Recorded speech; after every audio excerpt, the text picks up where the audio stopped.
This is Yusuf and Jannah Dweller. I'm making this to Angie random stuff, and I sometimes forget. I still am very Muslim because even the way I responded to you is very Muslim because in the Quran it tells the Christians and the Jews they must go read their scriptures first, and search through their scriptures first, and find out about them and learn about them before they can come to Islam. It's funny. There was a Georgian man on here that even when I say peace to you, and I have my name, he says, "Well, were you ever a Muslim?" And I said, "Well, yeah." Um, and I get this many times because it's just culturally so seeped into me, you know. Um, so I know Americans might think, well, why did he respond in that type of way? Because that's the Muslim answer. Um, but I also want to reiterate, you'll often hear the Muslims say, well, it was normal for uh, a man of 50 years old to take a 6-year-old bride and then have sex with her at 9. Well, according to the pagans around them, no, it wasn't. And in almost every culture, it wasn't, because you don't start having sex with a child, sex with somebody until menstruation, basically. Till about 12, 13, or 14, sometimes as late as 16. And that's how it was in the medieval world. And Muhammad was heavily criticized by the pagans for this. It was seen as repulsive and disgusting. Um, the other sources I should have mentioned, besides Sahih Bukhari and Ibn Ishaq, is Ibn Kathir, Sahih Muslim. But remember, Sahih al Bukhari is at the top. It's they have what's called isnad chains, which is chains of transmission.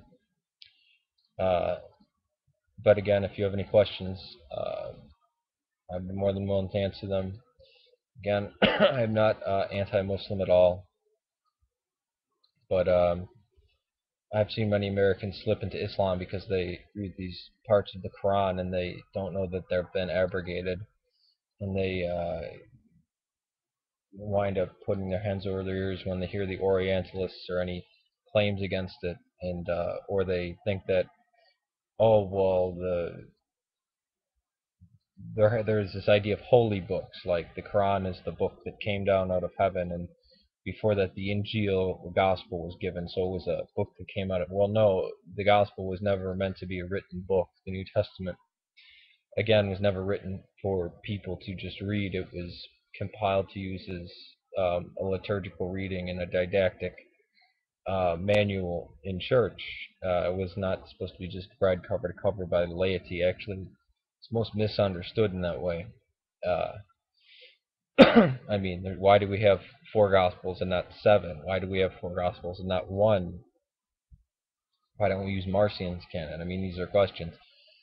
Um, the most, and I'm not faulting you for this, because this is what many Protestants in America do: is they read the Bible cover to cover, which is probably the best way to misunderstand Christianity and how it came about. And as if there's errors in the New Testament that invalidates Christianity or the books, but they never were dictated from God. They're written by human beings. Uh, they were divinely inspired as much as John Milton was divinely inspired. They were inspired like Van Gogh was inspired. But they were trying to give an accurate record, and in some cases you have epistles that are talking to certain congregations.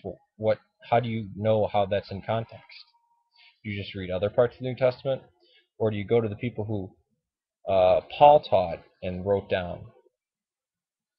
We have Ignatius of Antioch and Polycarp of Smyrna, who were disciples of John. And then people asked him about what John said. He says, "Oh no, this is," and they cleared it up. Unfortunately, in America, the church fathers have been forgotten, and the history of the church has been forgotten. So again, I urge you to study early Christianity, because Islam was not seen as a separate religion.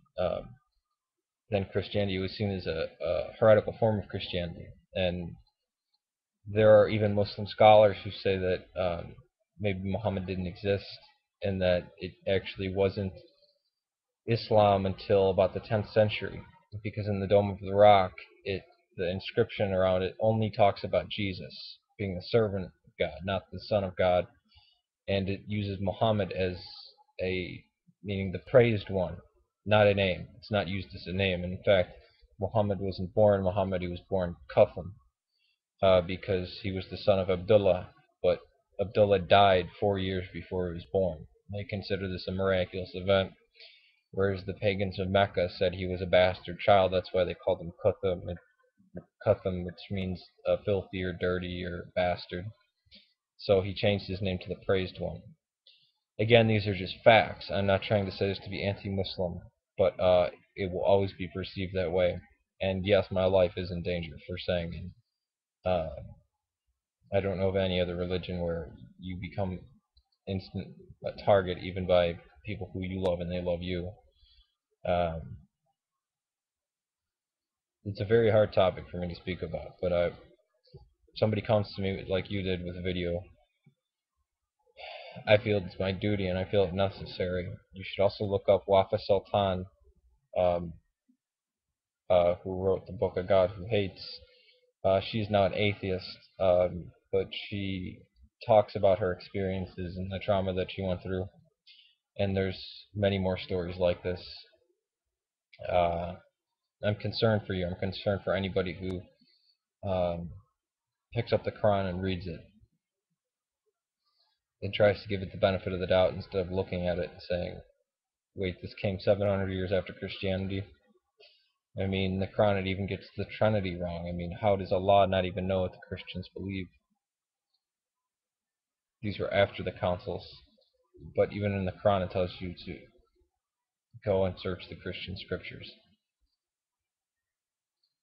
I've basically been stamped as a Muslim, and I will be that till the day I die. Even though I'm an apostate. Just like Wafa Sultan will say that she's a Muslim, she's an atheist. This is something that if you're raised with, it winds up getting embedded in you. It's a part of me.